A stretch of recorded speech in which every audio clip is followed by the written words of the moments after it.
الحمدللہ رب العالمین والصلاة والسلام علی سید المرسلین اما بعد فاعوذ باللہ من الشیطان الرجیم بسم اللہ الرحمن الرحیم۔ اللہ کے فضل و کرم سے آج 28ویں پارے کا آغاز ہوتا ہے۔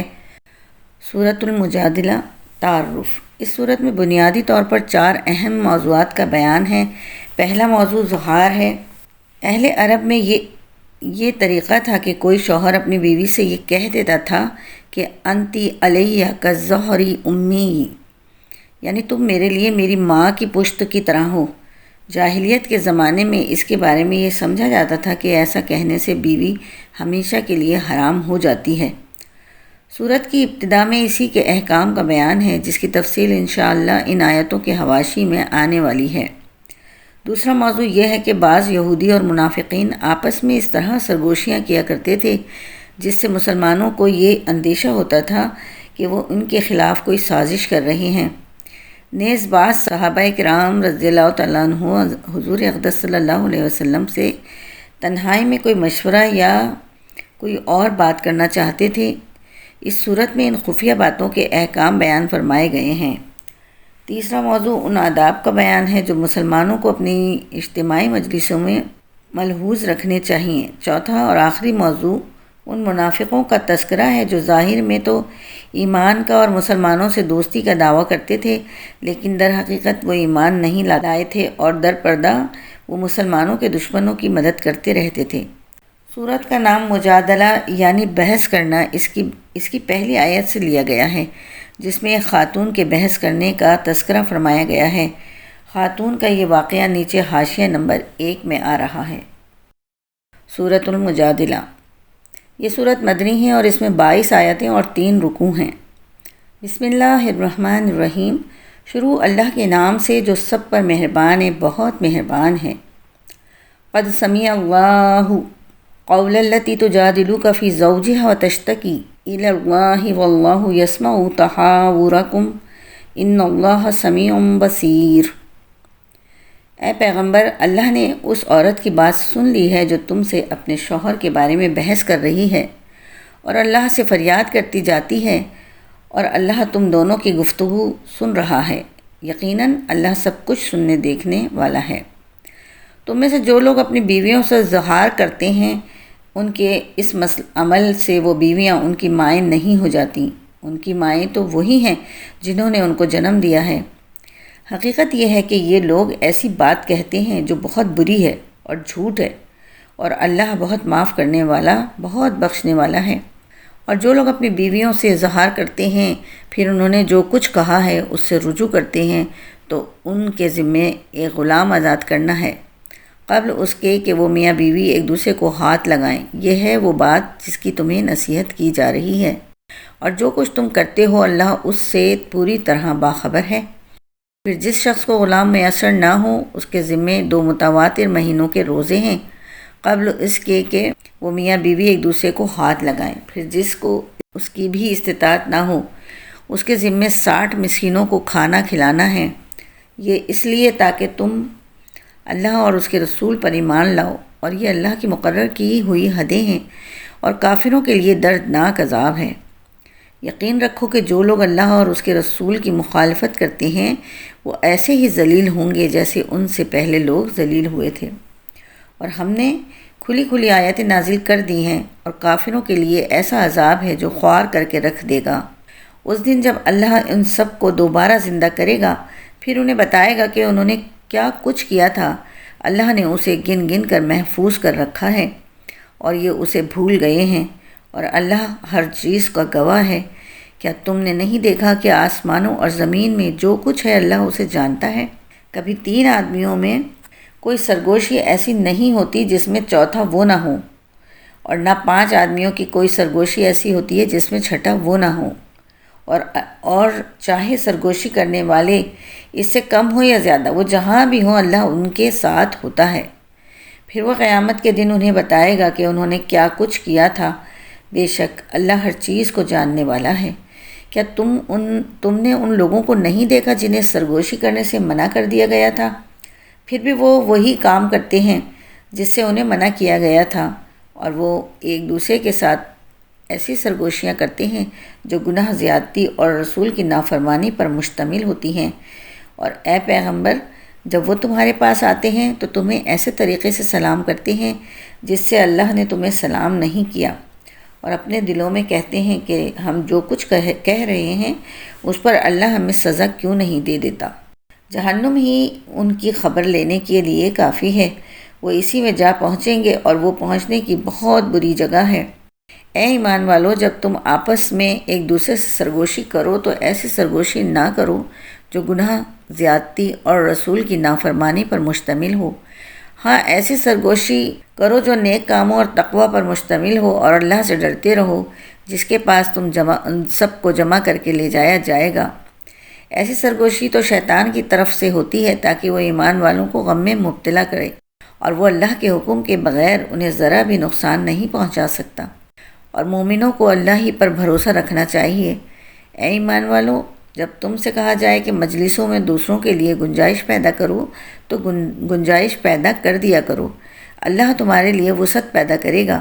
اور جب کہا جائے کہ اٹھ جاؤ تو اٹھ جاؤ، تم میں سے جو لوگ ایمان لائے ہیں اور جن کو علم عطا کیا گیا ہے، اللہ ان کو درجوں میں بلند کرے گا، اور جو کچھ تم کرتے ہو اللہ اس سے پوری طرح باخبر ہے۔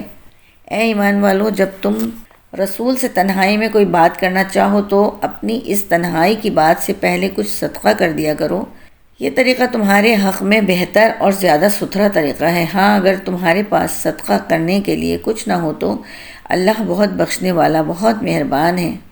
کیا تم اس بات سے ڈر گئے کہ اپنی تنہائی کی بات سے پہلے صدقات دیا کرو؟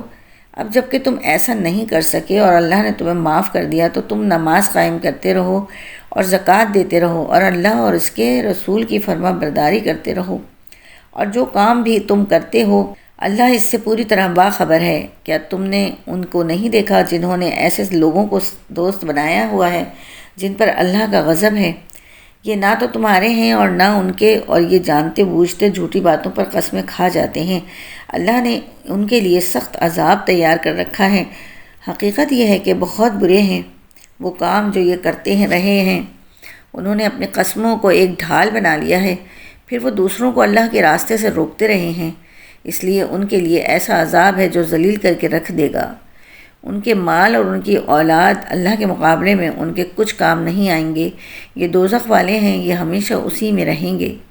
جس دن اللہ ان سب کو دوبارہ زندہ کرے گا تو اس کے سامنے بھی یہ اسی طرح قسمیں کھائیں گے جیسے تمہارے سامنے کھاتے ہیں، اور یہ سمجھیں گے کہ انہیں کوئی سہارا مل گیا ہے۔ یاد رکھو کہ یہ لوگ بالکل جھوٹے ہیں، ان پر شیطان نے پوری طرح قبضہ جما کر انہیں اللہ کی یاد سے غافل کر دیا ہے۔ یہ شیطان کا گروہ ہے، یاد رکھو شیطان کا گروہ ہی نامراد ہونے والا ہے۔ بے شک جو لوگ اللہ اور اس کے رسول کی مخالفت کرتے ہیں وہ ذلیل ترین لوگوں میں شامل ہیں۔ اللہ نے یہ بات لکھ دی ہے کہ میں اور میرے پیغمبر ضرور غالب آئیں گے۔ یقین رکھو کہ اللہ بڑی قوت والا، بڑی اقتدار والا ہے۔ جو لوگ اللہ اور آخرت کے دن پر ایمان رکھتے ہیں ان کو تم ایسا نہیں پاؤ گے کہ وہ ان سے دوستی رکھتے ہوں جنہوں نے اللہ اور اس کے رسول کی مخالفت کی ہے، چاہے وہ ان کے باپ ہوں یا ان کے بیٹے یا ان کے بھائی یا ان کے خاندان والے۔ یہ وہ لوگ ہیں جن کے دلوں میں اللہ نے ایمان نقش کر دیا ہے اور اپنی روح سے ان کی مدد کی ہے، اور انہیں وہ ایسے باغوں میں داخل کرے گا جن کے نیچے نہریں بہتی ہوں گی، جہاں وہ ہمیشہ رہیں گے۔ اللہ ان سے راضی ہو گیا ہے اور وہ اللہ سے راضی ہو گئے ہیں۔ یہ اللہ کا گروہ ہے، یاد رکھو کہ اللہ کا گروہ ہی فلاح پانے والا ہے۔ الحمدللہ، یہاں سورہ مجادلہ کا ترجمہ اختتام کو پہنچتا ہے۔ بسم اللہ الرحمن الرحیم۔ تعارف سورۃ الحشر۔ یہ سورت حضور اقدس صلی اللہ علیہ وسلم کے مدینہ منورہ ہجرت فرمانے کے بعد اس وقت نازل ہوئی تھی جب بنو نذیر کو جلا وطن کیا گیا۔ تفصیل یہ ہے کہ مدینہ منورہ میں یہودیوں کی ایک بڑی تعداد آباد تھی۔ حضرت صلی اللہ علیہ وسلم نے ان سے یہ معاہدہ کر لیا تھا کہ آپس میں امن و امان سے رہیں گے اور مدینہ منورہ پر حملہ ہونے کی صورت میں مل کر اس کا دفاع کریں گے۔ یہودیوں نے اس معاہدے کو قبول تو کر لیا تھا، لیکن ان کو حضور نبی صلی اللہ علیہ وسلم سے دلی بغض تھا، اس لیے وہ خفیہ طور پر آپ کے خلاف سازشیں کرتے رہتے تھے۔ چنانچہ انہوں نے در پردہ مکہ مکرمہ کے بت پرستوں سے تعلقات رکھے ہوئے تھے اور ان کو مسلمانوں کے خلاف اکساتے رہتے تھے، اور ان سے یہ وعدہ کر لیا تھا کہ اگر تم مسلمانوں پر حملہ کرو گے تو ہم تمہارا ساتھ دیں گے۔ یہودیوں کا ایک قبیلہ بنو نذیر کہلاتا تھا۔ ایک مرتبہ حضرت صلی اللہ علیہ وسلم ان سے معاہدے کی کچھ شرائط پر عمل کرانے کے لیے ان کے پاس تشریف لے گئے تو ان لوگوں نے یہ سازش کی کہ جب آپ بات چیت کرنے کے لیے بیٹھیں تو ایک شخص اوپر سے آپ پر ایک چٹان گرا دے جس سے معاذ اللہ آپ شہید ہو جائیں۔ اللہ تعالیٰ نے وحی کے ذریعے آپ کو اس سازش سے باخبر فرما دیا اور آپ وہاں سے اٹھ کر چلے آئے۔ اس واقعے کے بعد آپ نے بنو نذیر کے پاس پیغام بھیجا کہ اب آپ لوگوں کے ساتھ ہمارا معاہدہ ختم ہو گیا ہے اور ہم آپ کے لیے ایک مدت مقرر کرتے ہیں کہ اس مدت کے اندر اندر آپ مدینہ منورہ چھوڑ کر کہیں چلے جائیں، ورنہ مسلمان آپ پر حملہ کرنے کے لیے آزاد ہوں گے۔ کچھ منافقین نے بنو نذیر کو جا کر یقین دلایا کہ آپ لوگ ڈٹے رہیں، اگر مسلمانوں نے حملہ کیا تو ہم آپ کا ساتھ دیں گے۔ چنانچہ بنو نذیر مقررہ مدت میں مدینہ منورہ سے نہیں گئے۔ حضرت صلی اللہ علیہ وسلم نے مدت گزرنے کے بعد ان کے قلعے کا محاصرہ کر لیا اور منافقین نے ان کی کوئی مدد نہیں کی۔ آخر کار ان لوگوں نے ہتھیار ڈال دیے اور حضرت صلی اللہ علیہ وسلم نے ان کو مدینہ منورہ سے جلا وطن کرنے کا حکم دیا، البتہ یہ اجازت دی کہ ہتھیاروں کے سوا وہ اپنا سارا مال و دولت اپنے ساتھ لے جا سکتے ہیں۔ یہ صورت اس واقعے کے پس منظر میں نازل ہوئی اور اس میں اس واقعے پر تبصرہ بھی فرمایا گیا ہے اور اس سے متعلق بہت سی ہدایات بھی دی گئی ہیں۔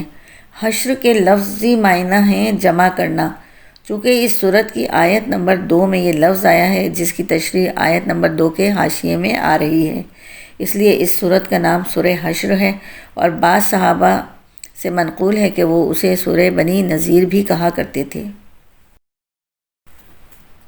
سورۃ الحشر یہ سورت مدنی ہے اور اس میں 24 آیتیں اور 3 رکوع ہیں۔ بسم اللہ الرحمن الرحیم۔ سبح للہ ما فی السماوات وما فی الارض وہو العزیز الحکیم۔ آسمانوں اور زمین میں جو بھی کوئی چیز ہے اس نے اللہ کی تسبیح کی ہے، اور وہی ہے جو اقتدار کا بھی مالک ہے، حکمت کا بھی مالک۔ وہی ہے جس نے اہل کتاب میں سے کافر لوگوں کو ان کے گھروں سے پہلے اجتماع کے موقع پر نکال دیا۔ مسلمانوں تمہیں یہ خیال بھی نہیں تھا کہ وہ نکلیں گے، اور وہ بھی یہ سمجھے ہوئے تھے کہ ان کے قلعے انہیں اللہ سے بچا لیں گے۔ پھر اللہ ان کے پاس ایسی جگہ سے آیا جہاں ان کا گمان بھی نہیں تھا، اور اللہ نے ان کے دلوں میں رعب ڈال دیا کہ وہ اپنے گھروں کو خود اپنے ہاتھوں سے بھی اور مسلمانوں کے ہاتھوں سے بھی اجاڑ رہے تھے۔ لہٰذا اے آنکھوں والو، عبرت حاصل کر لو، اور اگر اللہ نے ان کی قسمت میں جلا وطنی نہ لکھ دی ہوتی تو وہ دنیا ہی میں ان کو عذاب دے دیتا، البتہ آخرت میں ان کے لیے دوزخ کا عذاب ہے۔ یہ اس لیے کہ انہوں نے اللہ اور اس کے رسول سے دشمنی ٹھانی، اور جو شخص اللہ سے دشمنی کرتا ہے تو اللہ بڑا سخت عذاب دینے والا ہے۔ تم نے کھجور کے جو درخت کاٹے یا انہیں اپنی جڑوں پر کھڑا رہنے دیا تو یہ سب کچھ اللہ کے حکم سے تھا، اور اس لیے تھا کہ تاکہ اللہ نافرمانوں کو رسوا کرے، اور اللہ نے اپنے رسول کو ان کا جو مال بھی فی کے طور پر دلوایا تھا اس کے لیے تم نے نہ اپنے گھوڑے دوڑائے نہ اونٹ، لیکن اللہ اپنے پیغمبروں کو جس پر چاہتا ہے تسلط عطا فرما دیتا ہے، اور اللہ ہر چیز پر پوری قدرت رکھنے والا ہے۔ اللہ اپنے رسول کو دوسری بستیوں سے جو مال میں بھی فصیح کے طور پر دلوا دے تو وہ اللہ کا حق ہے، اور اس کے رسول کا، اور قرابت داروں کا، اور یتیموں، مسکینوں اور مسافروں کا، تاکہ وہ مال صرف انہی کے درمیان گردش کرتا نہ رہ جائے جو تم میں دولت مند لوگ ہیں، اور رسول تمہیں جو کچھ دیں وہ لے لو، اور جس چیز سے منع کریں اس سے رک جاؤ، اور اللہ سے ڈرتے رہو، بے شک اللہ سخت سزا دینے والا ہے۔ نیز یہ مال ان حاجت مند مہاجرین کا حق ہے جنہیں اپنے گھروں اور اپنے مالوں سے بے دخل کیا گیا ہے، وہ اللہ کی طرف سے فضل اور اس کی خوشنودی کے طلبگار ہیں، اور اللہ اور اس کے رسول کی مدد کرتے ہیں، یہی لوگ ہیں جو راست باز ہیں۔ اور یہ مال فصیح ان لوگوں کا حق ہے جو پہلے ہی سے اس جگہ یعنی مدینے میں ایمان کے ساتھ مقیم ہیں۔ جو کوئی ان کے پاس ہجرت کر کے آتا ہے یہ اس سے محبت کرتے ہیں، اور جو کچھ ان مہاجرین کو دیا جاتا ہے یہ اپنے سینوں میں اس کی کوئی خواہش بھی محسوس نہیں کرتے۔ اور ان کو اپنے آپ پر ترجیح دیتے ہیں، چاہے ان پر تنگ دستی کی حالت گزر رہی ہو۔ جو لوگ اپنی طبیعت کے بخل سے محفوظ ہو جائیں وہی ہیں جو فلاح پانے والے ہیں، اور یہ مال فصیح ان لوگوں کا بھی حق ہے جو ان مہاجرین اور انصار کے بعد آئے۔ وہ یہ کہتے ہیں کہ اے ہمارے پروردگار، ہماری بھی مغفرت فرمائیے اور ہمارے ان بھائیوں کی بھی جو ہم سے پہلے ایمان لا چکے ہیں، اور ہمارے دلوں میں ایمان لانے والوں کے لیے کوئی بغض نہ رکھیے۔ اے ہمارے پروردگار، آپ بہت شفیق، بہت مہربان ہیں۔ کیا تم نے ان کو نہیں دیکھا جنہوں نے منافقت سے کام لیا کہ وہ اپنے ان بھائیوں سے جو کافر اہل کتاب میں سے ہیں یہ کہتے ہیں کہ اگر تمہیں نکالا گیا تو ہم بھی تمہارے ساتھ نکلیں گے اور تمہارے بارے میں کبھی کسی کا اور کا کہنا نہیں مانیں گے، اور اگر تم سے جنگ کی گئی تو ہم تمہاری مدد کریں گے، اور اللہ گواہی دیتا ہے کہ یہ لوگ بالکل جھوٹے ہیں۔ یہ پکی بات ہے کہ اگر ان اہل کتاب کو نکالا گیا تو یہ ان کے ساتھ نہیں نکلیں گے، اور اگر ان سے جنگ کی گئی تو یہ ان کی مدد نہیں کریں گے، اور اگر بالفرض ان کی مدد کی بھی تو پیٹ پھیر کر بھاگیں گے، پھر ان کی کوئی مدد نہیں کرے گا۔ مسلمانوں، حقیقت یہ ہے کہ ان کے دلوں میں تمہاری دہشت اللہ سے زیادہ ہے، یہ اس لیے کہ یہ وہ لوگ ہیں جنہیں سمجھ نہیں ہے۔ یہ سب لوگ اکٹھے ہو کر بھی تم سے جنگ نہیں کریں گے مگر اس ایسی بستیوں میں جو قلعوں میں محفوظ ہوں یا پھر دیواروں کے پیچھے چھپ کر۔ ان کی آپس کی مخالفتیں بہت سخت ہیں، تم انہیں اکٹھا سمجھتے ہو حالانکہ ان کے دل پھٹے ہوئے ہیں۔ یہ اس لیے کہ یہ وہ لوگ ہیں جنہیں عقل نہیں ہے۔ ان کی حالت ان لوگوں کی سی ہے جو ان سے کچھ ہی پہلے اپنے کرتوت کا مزہ چکھ چکے ہیں اور ان کے لیے دردناک عذاب ہے۔ ان کی مثال شیطان کی سی ہے کہ وہ انسان سے کہتا ہے کہ کافر ہو جا، پھر جب وہ کافر ہو جاتا ہے تو کہتا ہے کہ میں تجھ سے بری ہوں، میں اللہ سے ڈرتا ہوں جو سارے جہانوں کا پروردگار ہے۔ چنانچہ ان دونوں کا انجام یہ ہے کہ وہ دونوں دوزخ میں ہوں گے جہاں وہ ہمیشہ رہیں گے، اور یہی ظلم کرنے والوں کی سزا ہے۔ اے ایمان والو، اللہ سے ڈرو اور ہر شخص یہ دیکھے کہ اس نے کل کے لیے کیا آگے بھیجا ہے، اور اللہ سے ڈرو، یقین رکھو کہ جو کچھ تم کرتے ہو اللہ اس سے پوری طرح باخبر ہے، اور تم ان جیسے نہ ہو جانا جو اللہ کو بھول بیٹھے تھے تو اللہ نے انہیں خود اپنے آپ سے غافل کر دیا۔ وہی لوگ ہیں جو نافرمان ہیں۔ جنت والے اور دوزخ والے برابر نہیں ہو سکتے۔ جنت والے ہی وہ ہیں جو کامیاب ہیں۔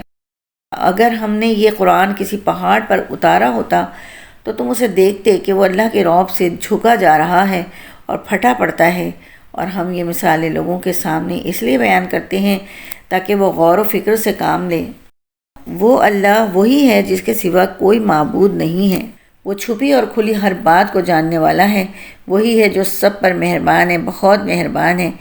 وہ اللہ وہی ہے جس کے سوا کوئی معبود نہیں ہے، جو بادشاہ ہے، تقدس کا مالک، سلامتی دینے والا، امن بخشنے والا، سب کا نگہبان، بڑے اقتدار والا ہے، ہر خرابی کی اصلاح کرنے والا ہے، بڑائی کا مالک ہے۔ پاک ہے اللہ اس شرک سے جو یہ لوگ کرتے ہیں۔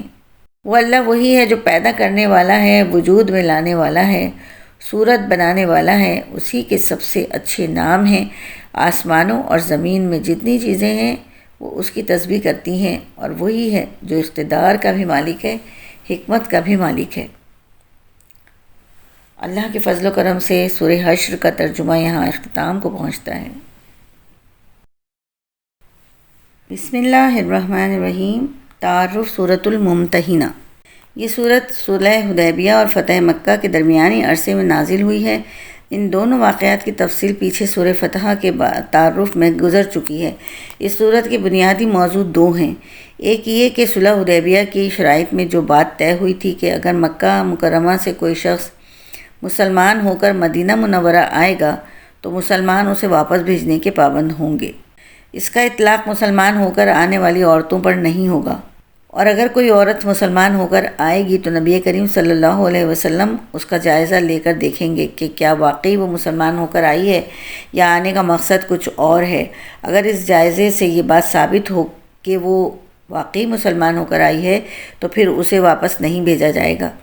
اس صورت میں اگر وہ شادی شدہ ہو اور اس کا شوہر مکہ مکرمہ میں رہ گیا ہو، اس کے نکاح اور مہر وغیرہ سے متعلق کیا احکام ہوں گے وہ بھی اس صورت میں بیان فرمائے گئے ہیں، اور جن مسلمانوں کے نکاح میں ابھی تک بت پرست عورتیں تھیں ان کے بارے میں بھی یہ حکم دیا گیا کہ اب وہ ان کے نکاح میں نہیں رہ سکتیں، چونکہ اس صورت میں حضرت صلی اللہ علیہ وسلم کو ان عورتوں کا امتحان یا جائزہ لینے کا حکم دیا گیا تھا، اس لیے اس صورت کا نام ممتحنہ ہے، یعنی امتحان لینے والی۔ صورت کا دوسرا موضوع جو بالکل شروع میں بیان ہوا ہے وہ یہ ہے کہ مسلمانوں کے لیے غیر مسلموں سے کس قسم کے تعلقات رکھنا جائز ہیں اور کس قسم کے ناجائز۔ چنانچہ صورت کو اس حکم سے شروع فرمایا گیا ہے کہ مسلمانوں کو دشمنوں سے خصوصی دوستی نہیں رکھنی چاہیے۔ ان آیتوں کے نزول کا پس منظر یہ ہے کہ وہ سورہ فتح کے تعارف میں ہم یہ بیان کر چکے ہیں کہ صلح حدیبیہ کے معاہدے کو مکہ مکرمہ کے کافروں نے 2 سال کے اندر اندر ہی توڑ دیا تھا، اور حضرت صلی اللہ علیہ وسلم نے قریش کے لوگوں پر واضح فرما دیا تھا کہ اب وہ معاہدہ باقی نہیں رہا۔ اس کے بعد آپ نے مکہ مکرمہ کے کفار پر ایک فیصلہ کن حملہ کرنے کی تیاری شروع فرما دی تھی، لیکن ساتھ ہی کوشش یہ تھی کہ قریش کے لوگوں کو آپ کی تیاری کا علم نہ ہو۔ اسی دوران سارہ نام کی ایک عورت جو گا بجا کر پیسے کماتی تھی مکہ مکرمہ سے مدینہ منورہ آئی، اور اس نے بتایا کہ وہ مسلمان ہو کر نہیں آئی بلکہ وہ شدید مفلسی میں مبتلا ہے، کیونکہ جنگ بدر کے بعد قریش مکہ کے عیش و عشرت کی محفلیں ویران ہو چکی ہیں، اب کوئی اسے گانے بجانے کے لیے نہیں بلاتا، اس لیے مالی امداد حاصل کرنے کے لیے آئی ہے۔ حضرت صلی اللہ علیہ وسلم نے بنو عبد المطلب کو اس کی مدد کرنے کی ترغیب دی اور اس کو کچھ نقدی اور کچھ کپڑے دے کر رخصت کیا گیا۔ دوسری طرف مہاجر صحابہ کرام میں حضرت حاطب بن ابی بلتعہ رضی اللہ عنہ ایک ایسے بزرگ تھے جو اصل میں یمن کے باشندے تھے اور مکہ مکرمہ آ کر بس گئے تھے۔ مکہ مکرمہ میں ان کا قبیلہ نہیں تھا، وہ خود ہجرت کر کے مدینہ منورہ آ گئے تھے، لیکن ان کے اہل و عیال مکہ مکرمہ ہی میں رہ گئے تھے، جن کے بارے میں انہیں یہ خطرہ تھا کہ کہیں قریش کے لوگ ان پر ظلم نہ کریں۔ دوسرے مہاجر صحابہ جن کے اہل و عیال مکہ مکرمہ میں رہ گئے تھے انہیں تو کسی قدر اطمینان تھا کہ ان کا پورا قبیلہ وہاں موجود ہے جو کافروں کے ظلم سے انہیں تحفظ دے سکتا ہے، لیکن حضرت حاطب رضی اللہ تعالیٰ عنہ کے اہل و عیال کو یہ تحفظ حاصل نہیں تھا۔ جب سارہ نامی عورت مکہ مکرمہ واپس جانے لگی تو ان کے دل میں یہ خیال آیا کہ اگر میں قریش کے لوگوں کو خفیہ طور پر ایک خط میں یہ اطلاع دے دوں کہ حضور اقدس صلی اللہ علیہ وسلم ان پر حملہ کرنے کی تیاری کر رہے ہیں تو اس سے حضرت صلی اللہ علیہ وسلم کا تو کوئی نقصان نہیں ہوگا، کیونکہ اللہ تعالیٰ نے آپ سے مکہ مکرمہ کی فتح کا وعدہ فرما رکھا ہے، لیکن میری طرف سے قریش پر ایک احسان ہو جائے گا اور اس احسان کی وجہ سے وہ میرے اہل و عیال کے ساتھ نرمی کا معاملہ کریں گے۔ چنانچہ انہوں نے ایک خط لکھ کر سارہ کے حوالے کر دیا کہ وہ قریش کے سرداروں کو پہنچا دے۔ ادھر اللہ تعالیٰ نے وحی کے ذریعے حضرت صلی اللہ علیہ وسلم کو اطلاع دے دی کہ سارہ ایک خفیہ خط لے کر گئی ہے اور روزہ تو خاک کے مقام تک پہنچ چکی ہے۔ آپ نے حضرت علی رضی اللہ تعالیٰ عنہ، حضرت مرسد رضی اللہ تعالیٰ عنہ اور حضرت زبیر کو اس مہم پر روانہ فرمایا کہ وہ اس عورت کا پیچھا کر کے اس سے وہ خط برآمد کریں اور یہاں واپس لے آئیں۔ یہ حضرات گئے اور انہوں نے وہ خط برآمد کر لیا۔ حضرت حاطب رضی اللہ تعالیٰ عنہ سے پوچھا گیا تو انہوں نے معذرت کی اور اپنی اس غلطی کی وہی وجہ بیان کی جو اوپر ذکر کی گئی ہے۔ حضرت صلی اللہ علیہ وسلم نے ان کی نیک نیتی کی وجہ سے ان کی اس غلطی کو معاف فرما دیا۔ اسی واقعے پر اس سورت کی ابتدائی آیتیں نازل ہوئیں۔ سورۃ الممتحنہ، یہ سورت مدنی ہے اور اس میں 13 آیتیں اور 2 رکوع ہیں۔ بسم اللہ الرحمن الرحیم۔ یا ایھا الذین آمنوا لا تتخذوا عدوی وعدوکم اولیاء تلقون الیہم بالمودۃ وقد کفروا بما جاءکم من الحق۔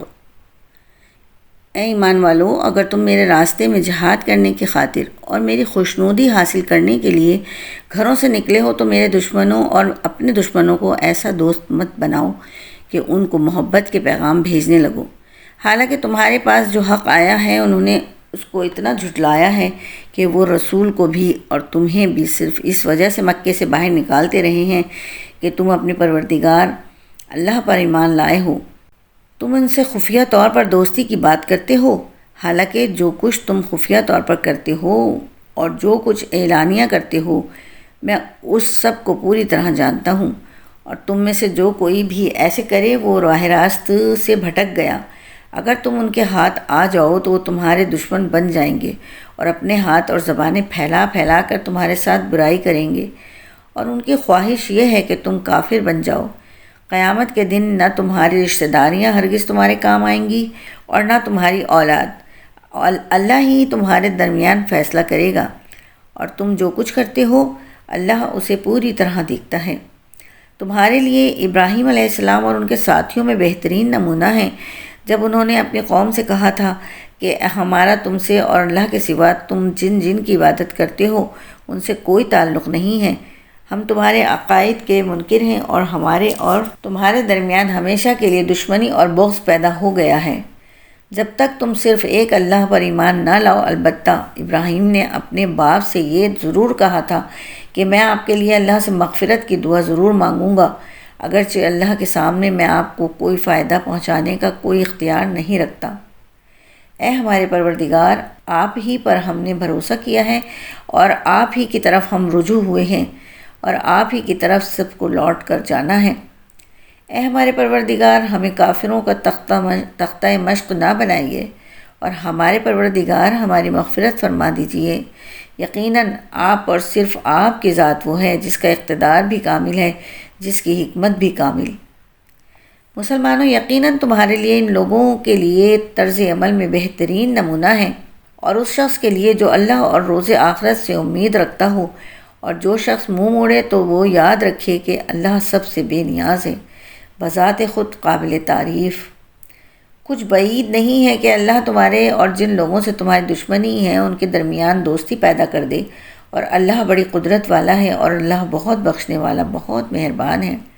اللہ تمہیں اس بات سے منع نہیں کرتا کہ جن لوگوں نے دین کے معاملے میں تم سے جنگ نہیں کی اور تمہیں تمہارے گھروں سے نہیں نکالا، ان کے ساتھ تم کوئی نیکی کا یا انصاف کا معاملہ کرو۔ یقیناً اللہ انصاف کرنے والوں کو پسند کرتا ہے۔ اللہ تو تمہیں اس بات سے منع کرتا ہے کہ جن لوگوں نے تمہارے ساتھ دین کے معاملے میں جنگ کی ہے اور تمہیں اپنے گھروں سے نکالا ہے اور تمہیں نکالنے میں ایک دوسرے کی مدد کی ہے، تم ان سے دوستی رکھو، اور جو لوگ ان سے دوستی رکھیں گے وہ ظالم لوگ ہیں۔ اے ایمان والو، جب تمہارے پاس مسلمان عورتیں ہجرت کر کے آئیں تو تم ان کو جانچ لیا کرو، اللہ ہی ان کے ایمان کے بارے میں بہتر جانتا ہے۔ پھر جب تمہیں یہ معلوم ہو جائے کہ وہ مومن عورتیں ہیں تو تم انہیں کافروں کے پاس واپس نہ بھیجنا، وہ ان کافروں کے لیے حلال نہیں ہیں اور وہ کافر ان کے لیے حلال نہیں ہیں، اور ان کافروں نے جو کچھ ان عورتوں پر مہر کی صورت میں خرچ کیا ہو وہ انہیں ادا کر دو، اور تم پر ان عورتوں سے نکاح کرنے میں کوئی گناہ نہیں ہے جبکہ تم نے ان کے مہر انہیں ادا کر دیے ہوں، اور تم کافر عورتوں کی عصمتیں اپنے قبضے میں باقی نہ رکھو، اور جو کچھ تم نے ان کافر بیویوں پر مہر کی صورت میں خرچ کیا تھا وہ تم ان کے نئے شوہروں سے مانگ لو، اور انہوں نے جو کچھ اپنی مسلمان ہو جانے والی بیویوں پر خرچ کیا تھا وہ ان کے نئے مسلمان شوہروں سے مانگ لیں۔ یہ اللہ کا فیصلہ ہے، وہی تمہارے درمیان فیصلہ کرتا ہے، اور اللہ بڑے علم والا، بڑی حکمت والا ہے۔ اور اگر تمہاری بیویوں میں سے کوئی کافروں کے پاس جا کر تمہارے ہاتھ سے نکل جائے، پھر تمہاری نوبت آئے تو جن لوگوں کی بیویاں جاتی رہی ہیں ان کو اتنی رقم ادا کرو جتنی انہوں نے اپنی ان بیویوں پر خرچ کی تھی، اور اللہ سے ڈرتے رہو جس پر تم ایمان لائے ہو۔ اے نبی صلی اللہ علیہ وسلم، جب تمہارے پاس مسلمان عورتیں اس بات پر بیعت کرنے کے لیے آئیں کہ وہ اللہ کے ساتھ کسی بھی چیز کو شریک نہیں مانیں گی اور چوری نہیں کریں گی اور زنا نہیں کریں گی اور اپنی اولاد کو قتل نہیں کریں گی اور نہ کوئی ایسا بہتان باندھیں گی جو انہوں نے اپنے ہاتھوں اور پاؤں کے درمیان گھڑ لیا ہو، اور نہ کسی بھلے کام میں تمہاری نافرمانی کریں گی، تو تم ان کو بیعت کر لیا کرو اور ان کے حق میں اللہ سے مغفرت کی دعا کیا کرو۔ یقیناً اللہ بہت بخشنے والا، بہت مہربان ہے۔ اے ایمان والو، ان لوگوں کو دوست نہ بناؤ جن پر اللہ نے غضب فرمایا ہے، وہ آخرت سے اسی طرح مایوس ہو چکے ہیں جیسے کافر لوگ قبروں میں مدفون لوگوں سے مایوس ہیں۔ اللہ کے کرم سے سورہ ممتحنہ کا ترجمہ یہاں اختتام کو پہنچتا ہے۔ بسم اللہ الرحمن الرحیم۔ تعارف۔ سورۃ الصف۔ یہ صورت مدینہ منورہ میں اس وقت نازل ہوئی تھی جب منافقین آس پاس کے یہودیوں کے ساتھ مل کر مسلمانوں کے خلاف طرح طرح کی سازشیں کر رہے تھے۔ اس صورت میں بنی اسرائیل کے یہودیوں کا یہ کردار خاص طور پر ذکر فرمایا گیا ہے کہ انہوں نے خود اپنے پیغمبر حضرت موسیٰ علیہ السلام کو طرح طرح سے تکلیفیں پہنچائیں، جس کے نتیجے میں ان کے مزاج میں ٹیڑھ پیدا ہو گئی، اور جب حضرت عیسیٰ علیہ السلام تشریف لائے تو انہوں نے ان کی نبوت کا بھی انکار کیا، اور انہوں نے حضور سرور عالم صلی اللہ علیہ وسلم کی تشریف آوری کی جو بشارتیں دی تھیں ان پر بھی کان نہیں دھرا۔ چنانچہ حضرت صلی اللہ علیہ وسلم تشریف لائے تو انہوں نے نہ صرف یہ کہ آپ کی نبوت پر ایمان لانے سے انکار کر دیا بلکہ آپ کے خلاف سازشیں شروع کر دیں۔ بنی اسرائیل کے اس کردار کو واضح کرنے کے ساتھ ساتھ اس صورت میں مخلص مسلمانوں کو یہ خوشخبری دی گئی ہے کہ اگر انہوں نے حضور نبی کریم صلی اللہ علیہ وسلم کی ٹھیک ٹھیک پیروی کی اور وہ کام کیے جن کا اللہ تعالیٰ نے اس صورت میں خاص طور پر حکم دیا ہے اور ان میں جہاد خصوصی اہمیت رکھتا ہے، تو اللہ تعالیٰ ان کو عنقریب فتح و نصرت عطا فرمانے والے ہیں، جس کے نتیجے میں منافقین اور یہودیوں کی ساری سازشیں خاک میں مل جائیں گی۔ اسی سیاق میں اس صورت کی 4 آیت میں اللہ تعالیٰ نے ان مسلمانوں کی تعریف فرمائی ہے جو اللہ تعالیٰ کے راستے میں صف بنا کر جہاد کرتے ہیں۔ اس مناسبت سے اس صورت کا نام سورہ صف ہے۔ سورۃ الصف یہ صورت مدنی ہے اور اس میں 14 آیتیں اور 2 رکوع ہیں۔ بسم اللہ الرحمن الرحیم۔ سبح للہ ما فی السماوات و ما فی الارض وہو العزیز الحکیم۔ آسمانوں اور زمین میں جو بھی کوئی چیز ہے اس نے اللہ کی تسبیح کی ہے، اور وہی ہے جو اقتدار کا بھی مالک ہے، حکمت کا بھی مالک ہے۔ اے ایمان والو، تم ایسی بات کیوں کہتے ہو جو کرتے نہیں ہو؟ اللہ کے نزدیک یہ بات بڑی قابل نفرت ہے کہ تم ایسی بات کہو جو کرو نہیں۔ حقیقت یہ ہے کہ اللہ ان لوگوں سے محبت کرتا ہے جو اس کے راستے میں اس طرح صف بنا کر لڑتے ہیں جیسے وہ سیسپ لائی ہوئی عمارت ہو۔ اور وہ وقت یاد کرو جب موسیٰ علیہ السلام نے اپنی قوم سے کہا تھا کہ اے میری قوم کے لوگو، تم مجھے تکلیف کیوں پہنچاتے ہو حالانکہ تم جانتے ہو کہ میں تمہارے پاس اللہ کا پیغمبر بنا کر آیا ہوں۔ پھر جب انہوں نے ٹیڑھ اختیار کی تو اللہ نے ان کے دلوں کو ٹیڑھا کر دیا، اور اللہ نافرمان لوگوں کو ہدایت نہیں پہنچاتا۔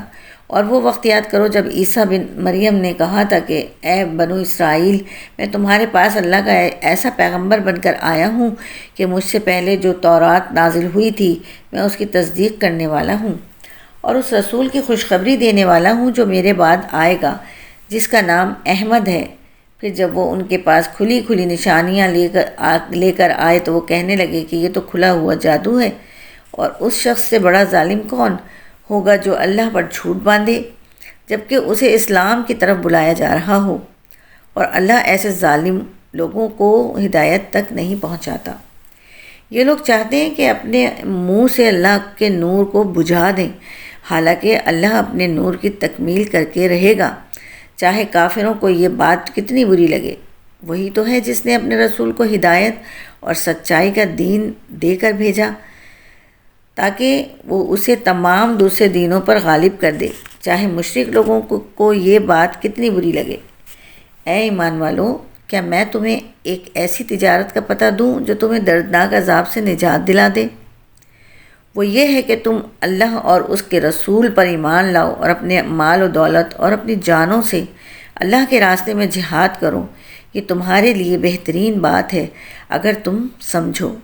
اس کے نتیجے میں اللہ تمہاری خاطر تمہارے گناہوں کو بخش دے گا اور تمہیں ان باغوں میں داخل کرے گا جن کے نیچے نہریں بہتی ہوں گی، اور ایسے عمدہ گھروں میں بسائے گا جو ہمیشہ ہمیشہ رہنے والی جنتوں میں واقع ہوں گے۔ یہی زبردست کامیابی ہے، اور ایک اور چیز تمہیں دے گا جو تمہیں پسند ہے، اور وہ ہے اللہ کی طرف سے مدد اور ایک ایسی فتح جو عنقریب حاصل ہوگی۔ اور اے پیغمبر، ایمان والوں کو اس بات کی خوشخبری سنا دو، اے ایمان والو، تم اللہ کے دین کے مددگار بن جاؤ، اسی طرح جیسے عیسیٰ ابن مریم علیہ السلام نے حواریوں سے کہا تھا کہ وہ کون ہے جو اللہ کے واسطے میں میرے مددگار بنے۔ حواریوں نے کہا ہم اللہ کے دین کی مددگار ہیں۔ پھر بنی اسرائیل کا ایک گروہ ایمان لے آیا اور ایک گروہ نے کفر اختیار کیا، چنانچہ جو لوگ ایمان لائے تھے ہم نے ان کے دشمنوں کے خلاف ان کی مدد کا نتیجہ یہ ہوا کہ وہ غالب آئے۔ اللہ کے شکر اور اس کے کرم سے سورہ صف کا ترجمہ یہاں اختتام کو پہنچتا ہے۔ بسم اللہ الرحمن الرحیم۔ تعارف سورۃ الجمعہ۔ اس سورت کے پہلے رکوع میں حضور نبی کریم صلی اللہ علیہ وسلم کی رسالت اور آپ کی بعثت کے مقاصد بیان فرما کر پوری انسانیت کو آپ پر ایمان لانے کی دعوت دی گئی ہے، اور خاص طور پر یہودیوں کی مذمت کی گئی ہے کہ وہ جس کتاب یعنی تورات پر ایمان رکھنے کا دعویٰ کرتے ہیں اس میں حضرت صلی اللہ علیہ وسلم کی تشریف آوری کی بشارت موجود ہے۔ اس کے باوجود آپ پر ایمان نہ لا کر خود اپنی کتاب کی خلاف ورزی کر رہے ہیں۔ پھر دوسرے رکوع میں مسلمانوں کو یہ ہدایت دی گئی ہے کہ ان کی تجارتی سرگرمیاں اللہ تعالیٰ کی عبادت کے راستے میں رکاوٹ نہیں بننی چاہیے۔ چنانچہ حکم دیا گیا کہ جمعے کی اذان کے بعد ہر قسم کی خرید و فروخت بالکل ناجائز ہے۔ نیز جب حضرت صلی اللہ علیہ وسلم خطبہ دے رہے ہوں اس وقت کسی تجارتی کام کے لیے آپ کو چھوڑ کر چلے جانا جائز نہیں ہے، اور اگر دنیاوی مصروفیات کا شوق کسی دینی فریضے میں رکاوٹ بننے لگے تو اس بات کا دھیان کرنا چاہیے کہ اللہ تعالیٰ نے مومنوں کے لیے آخرت میں جو کچھ تیار کر رکھا ہے وہ دنیا کی ان دل فریبیوں سے کہیں زیادہ بہتر ہے، اور دینی فرائض کو رزق کی خاطر چھوڑنا سراسر نادانی ہے، کیونکہ رزق دینے والا اللہ تعالیٰ ہی ہے۔ لہٰذا رزق اس کی نافرمانی کر کے نہیں بلکہ اس کی اطاعت کر کے طلب کرنا چاہیے۔ چونکہ دوسرے رکوع میں جمعے کے احکام بیان فرمائے گئے ہیں اس لیے سورت کا نام جمعہ ہے۔ سورۃ الجمعہ یہ سورت مدنی ہے اور اس میں 11 آیتیں اور 2 رکوع ہیں۔ بسم اللہ الرحمن الرحیم۔ شروع اللہ کے نام سے جو سب پر مہربان ہے، بہت مہربان ہے۔ یسبح للہ ما فی السماوات و ما فی الارض ملک القدوس العزیز الحکیم۔ آسمانوں اور زمین میں جو چیز بھی ہے وہ اللہ کی تسبیح کرتی ہے، جو بادشاہ ہے، بڑے تقدس کا مالک ہے، جس کا اقتدار بھی کامل ہے، جس کی حکمت بھی کامل ہے۔ وہی ہے جس نے امی لوگوں میں انہی میں سے ایک رسول کو بھیجا جو ان کے سامنے ان کی آیتوں کی تلاوت کریں اور ان کو پاکیزہ بنائیں اور انہیں کتاب اور حکمت کی تعلیم دے، جبکہ وہ اس سے پہلے کھلی گمراہی میں پڑے ہوئے تھے۔ اور یہ رسول جن کے طرف بھیجے گئے ہیں ان میں کچھ اور بھی ہیں جو ابھی ان کے ساتھ آ کر نہیں ملے، اور وہ بڑے اقتدار والا، بڑی حکمت والا ہے۔ یہ اللہ کا فضل ہے جو وہ جسے چاہتا ہے دیتا ہے، اور اللہ بڑے فضل والا ہے۔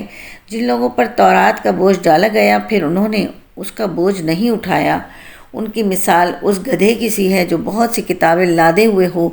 بہت بری مثال ہے ان لوگوں کی جنہوں نے اللہ کی آیتوں کو جھٹلایا، اور اللہ ایسے ظالم لوگوں کو ہدایت تک نہیں پہنچاتا۔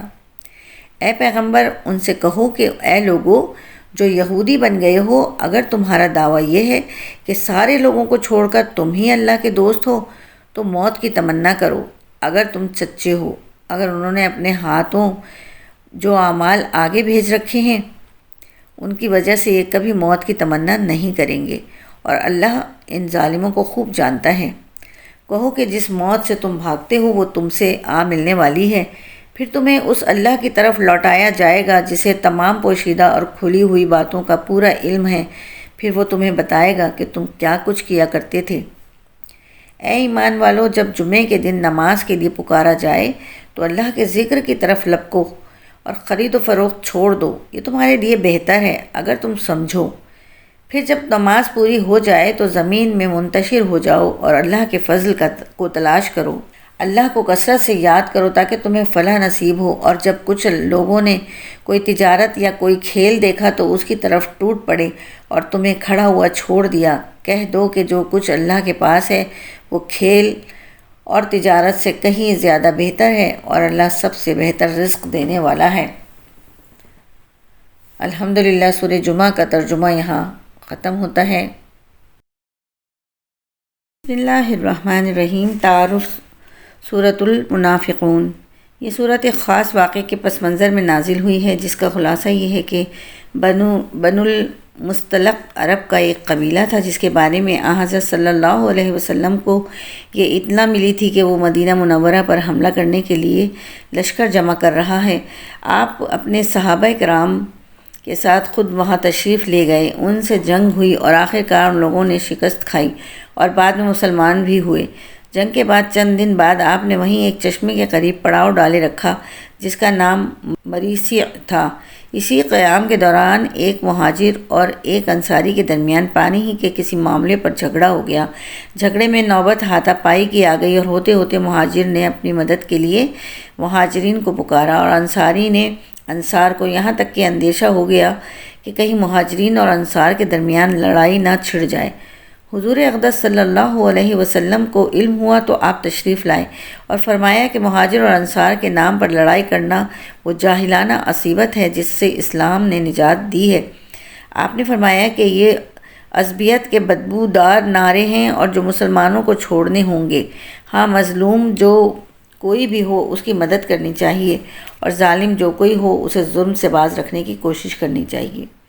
حضرت صلی اللہ علیہ وسلم کی تشریف آوری کے بعد جھگڑا فرو ہو گیا اور جن حضرات میں ہاتھا پائی ہوئی تھی ان کے درمیان معافی تلافی ہو گئی۔ یہ جھگڑا تو ختم ہو گیا، لیکن مسلمانوں کے لشکر میں کچھ منافق لوگ بھی تھے جو مال غنیمت میں حصہ دار بننے کے لیے شامل ہو گئے تھے۔ ان کے سردار عبداللہ بن ابی کو جب اس جھگڑے کا علم ہوا تو اس نے اپنے ساتھیوں سے کہا کہ تم نے مہاجروں کو اپنے شہر میں پناہ دے کر اپنے سر پر چڑھا لیا ہے، یہاں تک کہ اب وہ مدینے کے اصل باشندوں پر ہاتھ اٹھانے لگے ہیں۔ یہ صورتحال قابل برداشت نہیں ہے۔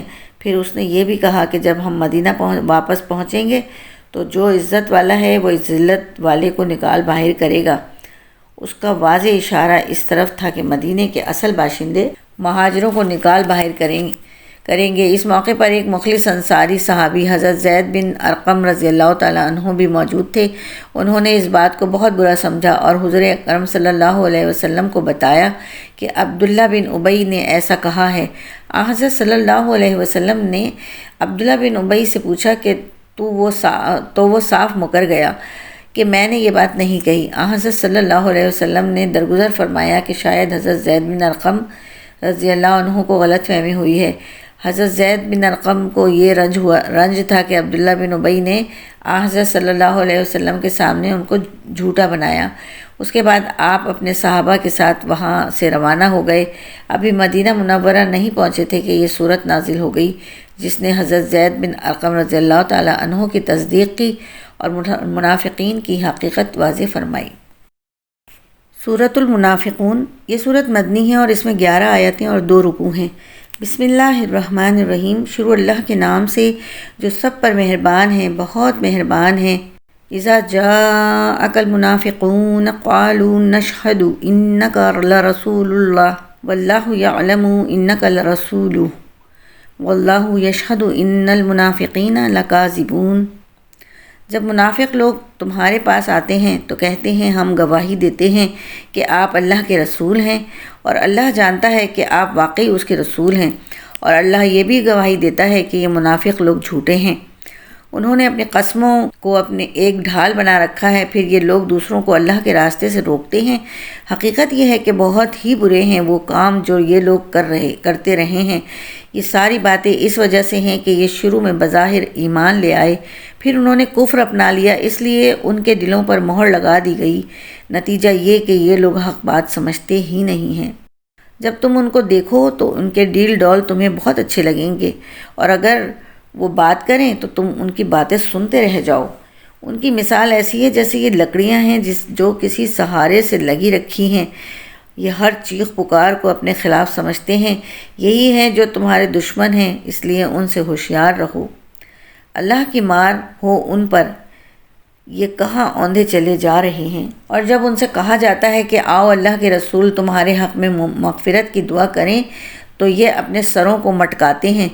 یہ تو تم انہیں دیکھو گے وہ بڑے گھمنڈ کے عالم میں بے رخی سے کام لیتے ہیں۔ اے پیغمبر، ان کے حق میں دونوں باتیں برابر ہیں، چاہے تم ان کے لیے مغفرت کی دعا کرو یا نہ کرو، اللہ انہیں ہرگز نہیں بخشے گا۔ یقین جانو اللہ ایسے نافرمان لوگوں کو ہدایت تک نہیں پہنچاتا۔ یہی تو ہیں جو کہتے ہیں کہ جو لوگ رسول اللہ کے پاس ہیں ان پر کچھ خرچ نہ کرو یہاں تک کہ یہ خود ہی منتشر ہو جائیں گے، حالانکہ آسمانوں اور زمین کے تمام خزانے اللہ ہی کے ہیں، لیکن منافق لوگ سمجھتے نہیں ہیں۔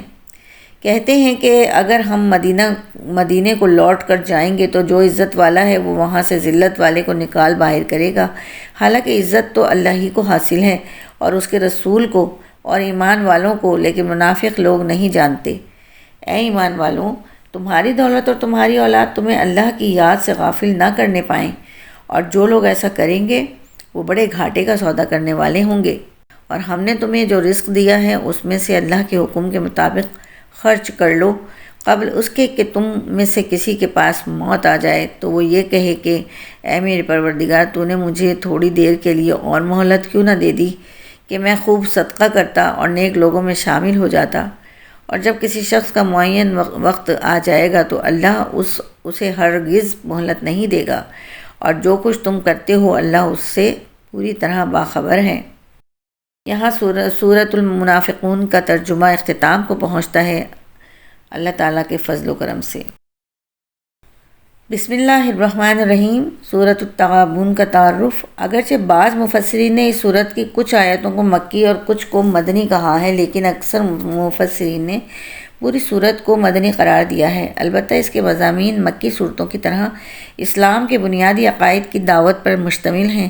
اللہ تعالیٰ کی قدرت کاملہ کے حوالے سے توحید، رسالت اور آخرت پر ایمان کی دعوت دی گئی ہے، اور پچھلی امتوں کی تباہی کے اسباب بتاتے ہوئے توجہ دلائی گئی ہے کہ ہر انسان کو اللہ تعالیٰ کے رسول برحق اور ان پر نازل ہونے والی کتاب پر ایمان لا کر آخرت کی تیاری کرنی چاہیے۔ اور اگر انسان کے بیوی بچے اس راستے میں رکاوٹ بنے تو سمجھنا چاہیے کہ وہ انسان کی خیر خواہی نہیں، دشمنی کر رہے ہیں۔ سورت کا نام آیت نمبر 9 سے ماخوذ ہے، جس کی تشریح اسی آیت کے حاشیے نمبر 1 میں آ رہی ہے۔ سورۃ التغابن، یہ سورت مدنی ہے اور اس میں 18 آیتیں اور 2 رکوع ہیں۔ بسم اللہ الرحمن الرحیم۔ یسبح للہ ما فی السماوات وما فی الارض لہ الملک ولہ الحمد وہو علی کل شیء قدیر۔ آسمانوں اور زمین میں جو چیز بھی ہے وہ اللہ کی تسبیح کرتی ہے، اور بادشاہی اسی کی ہے اور تعریف اسی کی، اور وہ ہر چیز پر پوری قدرت رکھتا ہے۔ وہی ہے جس نے تمہیں پیدا کیا، پھر تم میں سے کوئی کافر ہے اور کوئی مومن، اور جو کچھ تم کرتے ہو اللہ اسے خوب دیکھتا ہے۔ اس نے آسمانوں اور زمین کو برحق پیدا کیا ہے اور تمہاری صورتیں بنائی ہیں، اور تمہاری صورتیں اچھی بنائی ہیں، اور اسی کی طرف آخر کار سب کو پلٹ کر جانا ہے۔ آسمانوں اور زمین میں جو کچھ ہے وہ اسے جانتا ہے، اور جو کچھ تم چھپ کر کرتے ہو اور جو کچھ کھلم کھلا کرتے ہو اس کا بھی اسے پورا علم ہے، اور اللہ دلوں کی باتوں تک کا خوب جاننے والا ہے۔ کیا تمہارے پاس ان لوگوں کے واقعات نہیں پہنچے جنہوں نے پہلے کفر اختیار کیا تھا، پھر اپنے کاموں کا وبال چکھا، اور آئندہ ان کے حصے میں ایک دردناک عذاب ہے؟ یہ سب کچھ اس لیے ہوا کہ ان کے پاس ان کے پیغمبر روشن دلائل لے کر آتے تھے، تو وہ کہتے تھے کہ کیا ہم جیسے انسان ہیں جو ہمیں ہدایت دیں گے؟ غرض انہوں نے کفر اختیار کیا اور منہ موڑا، اور اللہ نے بھی بے نیازی برتی، اور اللہ بالکل بے نیاز ہے، بذات خود قابل تعریف۔ جن لوگوں نے کفر اپنا لیا ہے اور وہ یہ دعویٰ کرتے ہیں کہ انہیں کبھی دوبارہ زندہ نہیں کیا جائے گا، تو کہہ دو کیوں نہیں، میرے پروردگار کی قسم تمہیں ضرور دوبارہ زندہ کیا جائے گا، پھر تمہیں بتایا جائے گا کہ تم نے کیا کچھ کیا تھا، اور یہ اللہ کے لیے معمولی سی بات ہے۔ لہٰذا اللہ پر، اس کے رسول پر اور اس روشنی پر ایمان لاؤ جو ہم نے نازل کی ہے، اور تم جو کچھ کرتے ہو اللہ اس سے پوری طرح باخبر ہے۔ یہ دوسری زندگی اس دن ہوگی جب اللہ تمہیں روز حشر میں اکٹھا کرے گا۔ وہ ایسا دن ہوگا جس میں کچھ لوگ دوسروں کو حسرت میں ڈال دیں گے، اور جو شخص اللہ پر ایمان لایا ہوگا اور اس نے نیک عمل کیے ہوں گے اللہ اس کے گناہوں کو معاف کر دے گا، اور اس کو ایسے باغوں میں داخل کرے گا جن کے نیچے نہریں بہتی ہوں گی، جن میں وہ ہمیشہ ہمیشہ رہیں گے۔ یہ ہے بڑی کامیابی۔ اور جن لوگوں نے کفر اختیار کیا ہوگا اور ہماری آیتوں کو جھٹلایا ہوگا وہ دوزخ والے ہوں گے، جس میں وہ ہمیشہ رہیں گے، اور وہ بہت برا ٹھکانہ ہے۔ کوئی مصیبت اللہ کے حکم کے بغیر نہیں آتی، اور جو کوئی اللہ پر ایمان لاتا ہے وہ اس کے دل کو ہدایت بخشتا ہے، اور اللہ ہر چیز کو خوب جاننے والا ہے۔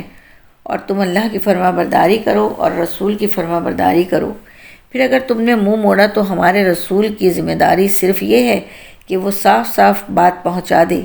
اللہ وہ ہے جس کے سوا کوئی معبود نہیں ہے اور مومنوں کو اللہ ہی پر بھروسہ کرنا چاہیے۔ اے ایمان والو، تمہاری بیویوں اور تمہاری اولاد میں سے کچھ تمہارے دشمن ہیں، اس لیے ان سے ہوشیار رہو، اور اگر تم معاف کر دو اور درگزر کرو اور بخش دو تو اللہ بہت بخشنے والا، بہت مہربان ہے۔ تمہارے مال اور تمہاری اولاد تو تمہارے لیے ایک آزمائش ہے، اور وہ اللہ ہی ہے جس کے پاس بڑا اجر ہے، لہٰذا جہاں تک تم سے ہو سکے اللہ سے ڈرتے رہو اور سنو اور مانو، اور اللہ کے حکم کے مطابق خرچ کرو، یہ تمہارے ہی لیے بہتر ہے۔ اور جو لوگ اپنے دل کی لالچ سے محفوظ ہو جائیں وہی فلاح پانے والے ہیں۔ اگر تم اللہ کو اچھی طرح قرض دو گے تو اللہ تمہارے لیے اس کو کئی گنا بڑھا دے گا اور تمہارے گناہ بخش دے گا، اور اللہ بڑا قدردان، بہت بردبار ہے۔ وہ ہر بھید کا اور ہر کھلی ہوئی چیز کا جاننے والا ہے، بڑے اقتدار کا، بڑی حکمت کا مالک۔ الحمدللہ یہاں سورہ تغابن کا ترجمہ ختم ہوتا ہے۔ اللہ تعالی ہمیں آگے صورتوں کا بھی ترجمہ پڑھنے کی سعادت نصیب فرمائے، آمین۔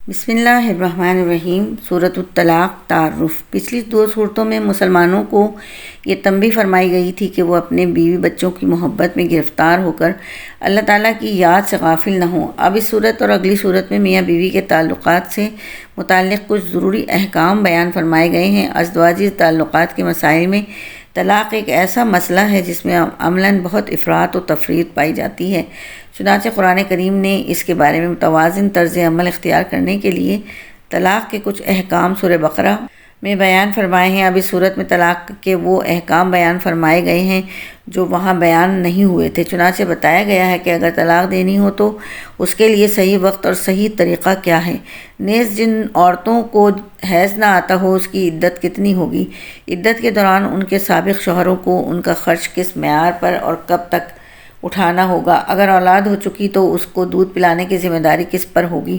اس قسم کے احکام بیان فرماتے ہوئے بار بار اس بات پر زور دیا گیا ہے کہ ہر مرد اور عورت کو اللہ تعالیٰ سے ڈرتے ہوئے اپنے فرائض ادا کرنے چاہیے، کیونکہ میاں بیوی کا تعلق ایسا ہے کہ ان کی ہر شکایت کا علاج عدالتوں سے نہیں مل سکتا۔ ایک متوازن خاندانی نظام اس وقت تک قائم نہیں ہو سکتا جب تک ہر فریق اللہ تعالیٰ کے سامنے جواب دہی کا احساس کرتے ہوئے اپنے فرائض انجام نہ دے، اور جو لوگ ایسا کرتے ہیں انہیں کو دنیا اور آخرت میں کامیابی نصیب ہوتی ہے۔ سورۃ الطلاق، یہ سورت مدنی ہے اور اس میں 12 آیتیں اور 2 رکوع ہیں۔ بسم اللہ الرحمن الرحیم۔ شروع اللہ کے نام سے جو سب پر مہربان ہیں، بہت مہربان ہیں۔ اے نبی، جب تم لوگ عورتوں کو طلاق دینے لگو تو انہیں ان کی عدت کے وقت طلاق دو اور عدت کو اچھی طرح شمار کرو، اور اللہ سے ڈرو جو تمہارا پروردگار ہے۔ ان عورتوں کو ان کے گھروں سے نہ نکالو اور نہ وہ خود نکلیں، الا یہ کہ وہ کسی کھلی بے حیائی کا ارتکاب کریں، اور یہ اللہ کی مقرر کی ہوئی حدود ہیں، اور جو کوئی اللہ کی مقرر کی ہوئی حدود سے آگے نکلے اس نے خود اپنی جان پر ظلم کیا۔ تم نہیں جانتے شاید اللہ اس کے بعد کوئی نئی بات پیدا کر دے۔ پھر جب وہ عورتیں اپنی عدت کی میعاد کو پہنچنے لگیں تو تم یا تو انہیں بھلے طریقے پر اپنے نکاح میں روک رکھو یا پھر بھلے طریقے سے ان کو الگ کر دو، اور اپنے میں سے 2 ایسے آدمیوں کو گواہ بنا لو جو عدل والے ہوں، اور اللہ کی خاطر سیدھی گواہی دو۔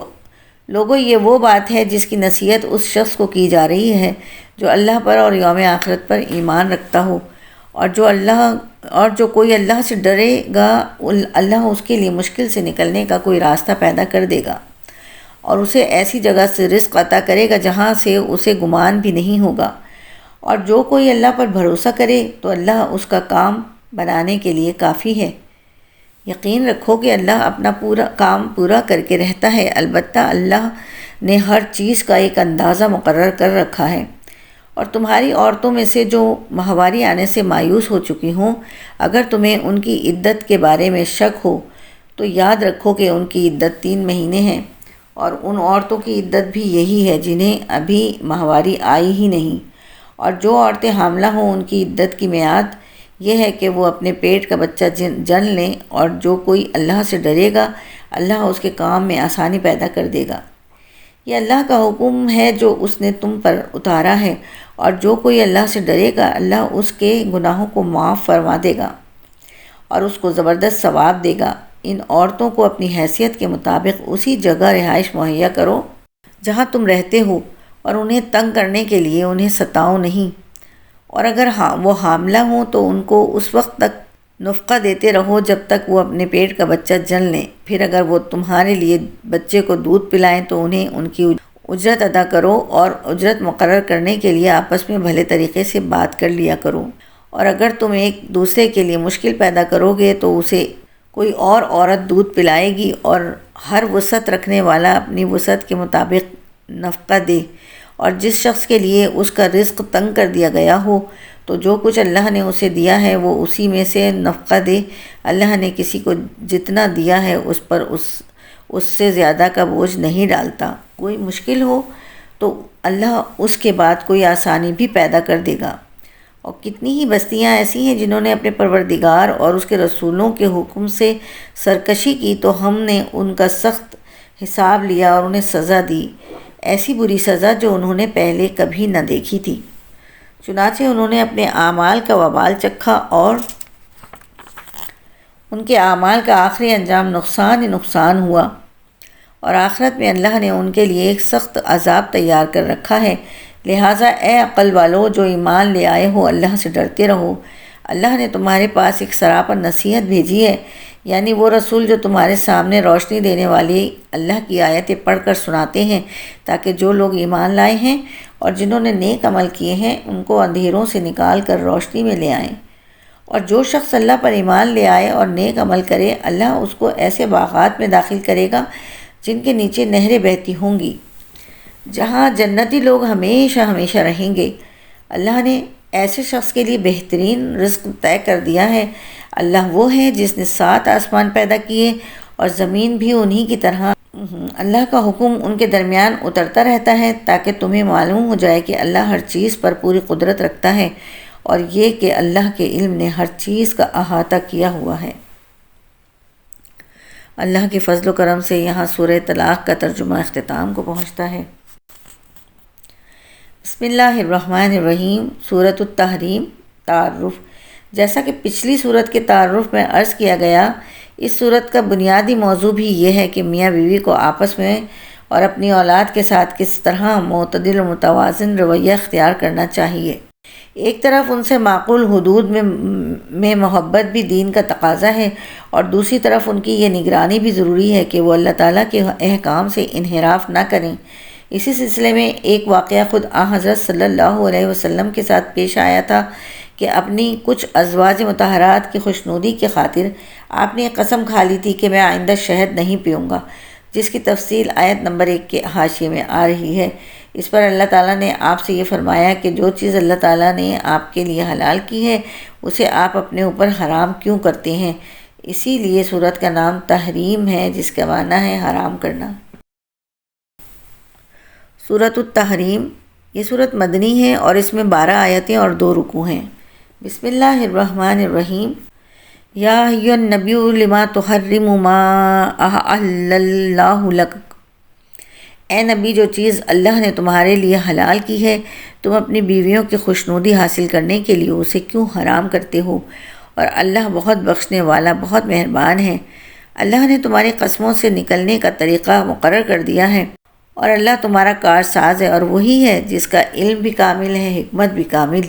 اور یاد کرو جب نبی صلی اللہ علیہ وسلم نے اپنی کسی بیوی سے راز کے طور پر ایک بات کہی تھی، پھر جب اس بیوی نے وہ بات کسی اور کو بتلا دی اور اللہ نے یہ بات نبی پر ظاہر کر دی تو اس کا کچھ حصہ جتلا دیا اور کچھ حصے کو ٹال گئے۔ پھر جب انہوں نے اس بیوی کو وہ بات جتلائی تو وہ کہنے لگیں کہ آپ کو یہ بات کس نے بتائی؟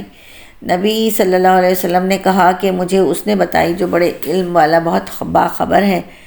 اے نبی کی بیویوں، اگر تم اللہ کے حضور توبہ کر لو تو یہی مناسب ہے، کیونکہ تم دونوں کے دل مائل ہو گئے ہیں، اور اگر نبی کے مقابلے میں تم نے ایک دوسری کی مدد کی تو یاد رکھو کہ ان کا ساتھی اللہ ہے اور جبرائیل ہیں اور نیک مسلمان ہیں، اور اس کے علاوہ فرشتے ان کی مددگار۔ اگر وہ تمہیں طلاق دے دیں تو ان کے پروردگار کو اس بات میں دیر نہیں لگے گی کہ وہ ان کو تمہارے بدلے میں ایسی بیویاں عطا فرما دے جو تم سب سے بہتر ہوں، مسلمان، ایمان والی، اطاعت شعار، توبہ کرنے والی، عبادت گزار اور روزہ دار ہوں، چاہے پہلے ان کے شوہر رہے ہوں یا کنواری ہوں۔ اے ایمان والو، اپنے آپ کو اور اپنے گھر والوں کو اس آگ سے بچاؤ جس کا ایندھن انسان اور پتھر ہوں گے۔ اس پر سخت کڑے مزاج کے فرشتے مقرر ہیں جو اللہ کے کسی حکم میں اس کی نافرمانی نہیں کرتے اور وہی کرتے ہیں جس کا انہیں حکم دیا جاتا ہے۔ اے کفر اختیار کرنے والو، آج معذرت پیش مت کرو، تمہیں انہی اعمال کا بدلہ دیا جا رہا ہے جو تم کیا کرتے تھے۔ اے ایمان والو، اللہ کے حضور سچی توبہ کرو، کچھ بعید نہیں کہ تمہارا پروردگار تمہاری برائیاں تم سے جھاڑ دے اور تمہیں ایسے باغات میں داخل کر دے جن کے نیچے نہریں بہتی ہیں۔ اس دن جب اللہ نبی کو اور جو لوگ ان کے ساتھ ایمان لائے ہیں ان کو رسوا نہیں کرے گا، ان کا نور ان کے آگے اور ان کے دائیں طرف دوڑ رہا ہوگا۔ وہ کہہ رہے ہوں گے کہ اے ہمارے پروردگار، ہمارے لیے اس نور کو مکمل کر دیجئے اور ہماری مغفرت فرما دیجئے، یقیناً آپ ہر چیز پر پوری قدرت رکھنے والے ہیں۔ اے نبی، کافروں اور منافقوں سے جہاد کرو اور ان کے مقابلے میں سخت ہو جاؤ، اور ان کا ٹھکانہ جہنم ہے اور وہ بہت برا ٹھکانہ ہے۔ جن لوگوں نے کفر اختیار کیا ہے، اللہ ان کے لیے نوح کی بیوی اور لوط کی بیوی کو مثال کے طور پر پیش کرتا ہے۔ یہ دونوں ہمارے بندوں میں سے دو ایسے بندوں کے نکاح میں تھیں جو بہت نیک تھے، پھر انہوں نے ان کے ساتھ بے وفائی کی تو وہ دونوں اللہ کے مقابلے میں ان کے کچھ بھی کام نہیں آئے۔ اور ان بیویوں سے کہا گیا کہ دوسرے جانے والوں کے ساتھ تم بھی جہنم میں چلی جاؤ۔ اور جن لوگوں نے ایمان اختیار کیا ہے ان کے لیے اللہ فرعون کی بیوی کو مثال کے طور پر پیش کرتا ہے، جب اس نے کہا تھا کہ میرے پروردگار میرے لیے اپنے پاس جنت میں ایک گھر بنا دے اور مجھے فرعون اور اس کے عمل سے نجات دے دے اور مجھے ظالم لوگوں سے بھی نجات عطا فرما۔ نیز عمران کی بیٹی مریم کو مثال کے طور پر پیش کرتا ہے، جنہوں نے اپنی عصمت کی حفاظت کی تو ہم نے اس میں اپنی روح پھونک دی، اور انہوں نے اپنے پروردگار کی باتوں اور اس کی کتابوں کی تصدیق کی اور وہ اطاعت شعار لوگوں میں شامل تھیں۔ صدق اللہ العظیم۔ یہاں 28واں سپارے کا اختتام ہوتا ہے۔ اللہ تعالیٰ کی رحمت سے اللہ تعالیٰ میری خطاؤں اور کوتاہیوں کو اپنے کرم سے معاف کرے اور میرا پڑھنا اور آپ سب کا سننا مقبول و منظور فرمائے، اور ہمیں قرآن مجید کو پڑھنے، سمجھنے اور عمل کرنے کی توفیق عطا فرمائے۔ آمین یا رب العالمین۔